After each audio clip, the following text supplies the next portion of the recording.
Assalamualaikum, what's up bro, kembali lagi dengan gua Cak Jelamprong. Oke, kali ini gua mau membahas kecerdasan Imam Syafi'i.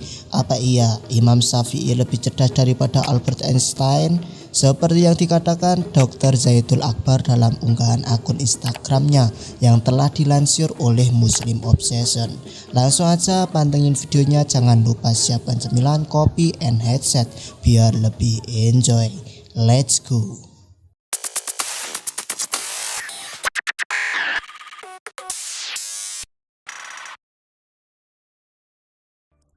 Di sini gua nggak akan bahas siapa yang lebih unggul ataupun banding-bandingin Imam Syafi'i sama Albert Einstein. Toh nggak ada untungnya buat kita banding-bandingin kecerdasan orang lain. Gua akan lebih fokus membahas kecerdasan Imam Syafi'i agar kita dapat menteladaninya. Jadi buat lo yang masih tertarik dengan pembahasannya, gua harap stay dan simak videonya sampai habis. Buat lo yang nggak tertarik, boleh tinggalin video ini.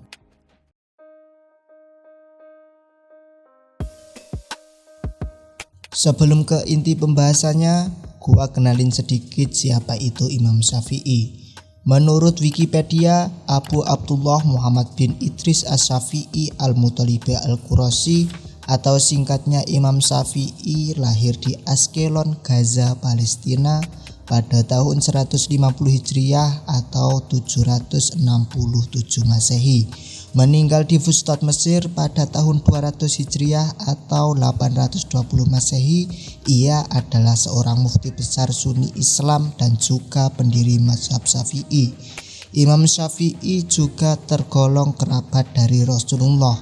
Ia termasuk dalam Bani Muthalib, yaitu keturunan dari Al-Muthalib, saudara dari Hashim yang merupakan kakek Muhammad.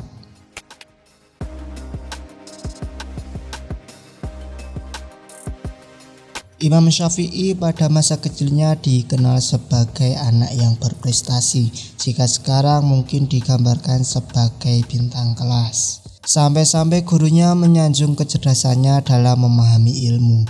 Pada usianya yang ke-7 tahun, ia sudah khatam menghafalkan Al-Quran. Dan ketika menginjak usia 10 tahun, ia khatam menghafal kitab Muwatta karya Imam Malik.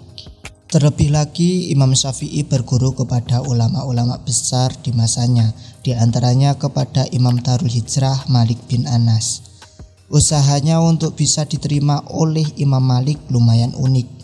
Imam Syafi'i yang tinggal di Makkah dan akan belajar ke Imam Malik di Madinah meminta surat rekomendasi terlebih dahulu kepada Amir Makkah. Hal ini dilakukan mengingat Imam Malik sangat selektif dalam memilih murid, dan akhirnya Imam Syafi'i pun diterima menjadi murid Imam Malik.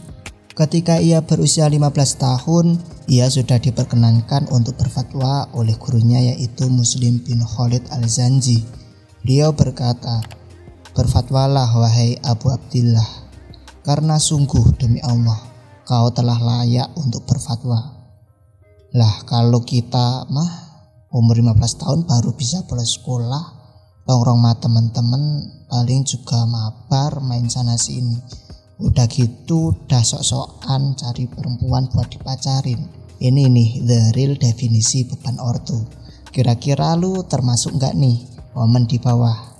Kemudian setelah Imam Syafi'i menjadi kaya raya berkah ilmu, ia masih terus belajar kepada ulama-ulama lainnya dan gemar memberi uang kepada mereka. Seperti yang telah dikatakan Abu Ubaid dalam kitab Lawami Duror.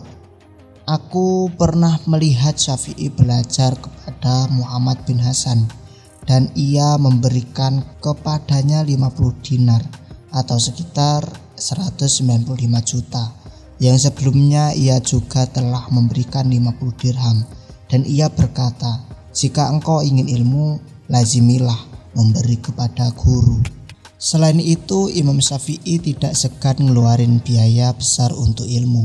Ia berkata, "Aku telah mengeluarkan uang untuk kitab-kitab milik Muhammad bin Hasan sejumlah 60 dinar atau sekitar 235 juta. Kemudian aku mempelajarinya dengan meletakkan setiap hadis untuk setiap masalah dalam kitab, yakni mengoreksinya. Mungkin kalau kita uang sebanyak itu? Masih mikir buat beli kitab. Dan akhirnya Imam Syafi'i berhasil mendirikan mazhab dalam agama Islam. Beliau juga dijuluki Nasirus Sunnah, yakni penolong sunnah, atau Nasihul Hadis, yakni pembela hadis. Sungguh mulianya Imam Syafi'i. Semoga beliau tetap dalam rahmat Allah. Amin. Nah, jadi itu bro beberapa kecerdasan Imam Syafi'i. Tadi itu belum semuanya loh, baru beberapanya aja. Kalau mau dibahas semuanya, ntar videonya jadi panjang. Lebih baik bahas sedikit tapi bisa ngambil manfaatnya. Ya kan bro? Itu yang bisa gua sampaikan, dan pastinya masih jauh dari kata sempurna. Mungkin aja ada yang mau nambahin, diskusi atau ngasih kritik saran. Jangan sungkan, langsung aja komen di bawah. Kalau lu suka dengan konten gua, klik like. Kalau nggak suka, klik dislike. Gua Cak Celamprong, pamit undur diri. See you in the next video. Bye bye. يا بدرات من هذا